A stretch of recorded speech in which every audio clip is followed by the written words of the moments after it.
امام النقی کا فرزند جو جعفر کذاب بعد میں جعفر تواب کے نام سے مشہور ہوئے. میں اس ڈیٹیل میں نہیں جانا چاہتا، لیکن بہرحال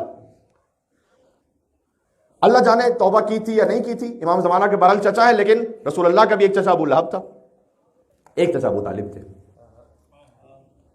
تو یہ ممکن ہے کہ جب رسول اللہ صلی اللہ علیہ وسلم ان کی زندگی میں ایسا ہو سکتا ہے تو ائمہ علیہ السلام کے ساتھ بھی ایسا ہو سکتا ہے. اس میں کوئی تعجب کی بات نہیں ہے. ہاں اتنا ضرور ہے کہ امام زمانہ کی توقیع جب کسی نے پوچھا تھا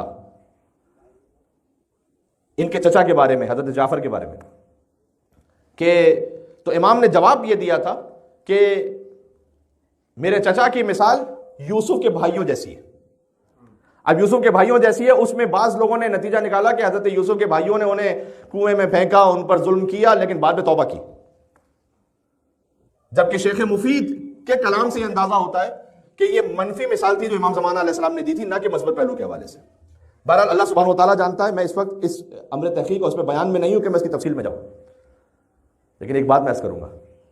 مشہور ہوئے جعفر کذاب سے کیونکہ شیعوں نے انہیں کذاب نام دیا، اور اس وقت تو اس لیے نام بجا تھا کہ انہوں نے چاہا کہ امام حسن عسکری کی شہادت کے بعد خود نماز جنازہ پڑھائیں، اور حتیٰ خلفائے بنی عباس سے بھی یہ کہا کہ حسن عسکری کی میراث مجھے دو.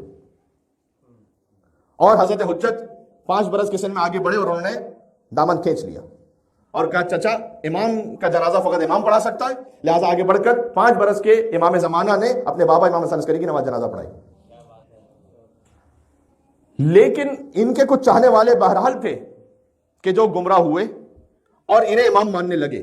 اور ان کے بعد ان کے بیٹے ابو الحسن، بڑی تعجب کی بات ہے، جعفر کے بیٹے ابو الحسن اور ان کی ایک بیٹی ہے فاطمہ، ان کے ماننے والوں نے یہ کہا کہ امامت اب جعفر کے بعد تقسیم ہو گئی، آدھی امامت ابو الحسن کے پاس ہے، آدھی فاطمہ کے پاس ہے.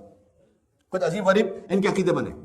بہرحال شیخ مفید تک آتے آتے شیخ مفید نے اپنی کتاب میں لکھا ہے کہ آج کے زمانے میں جب شیخ مفید لکھ رہے ہیں، میں جعفر کی اولادوں میں سے کوئی ایک بھی ایسا نہیں جانتا کہ جو دوبارہ حسن عسکری کی امامت کی طرف نہ پلٹ گیا ہو. یعنی سب کے سب دوبارہ شیعہ اثنا عشری بن گئے. یہ شیخ مفید کی گواہی ہے.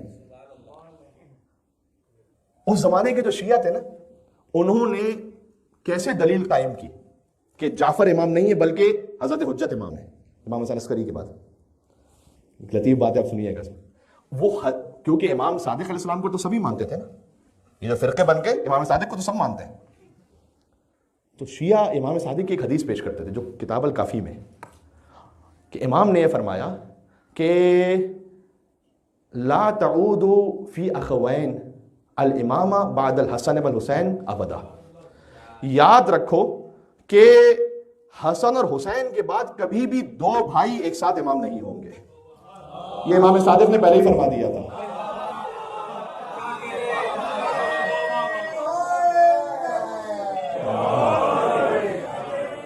عجب. اللہم صلی علی محمد وعلی محمد. جعفر صادق علیہ السلام بلندتر صلوات. اللہم صلی علی محمد وعلی محمد.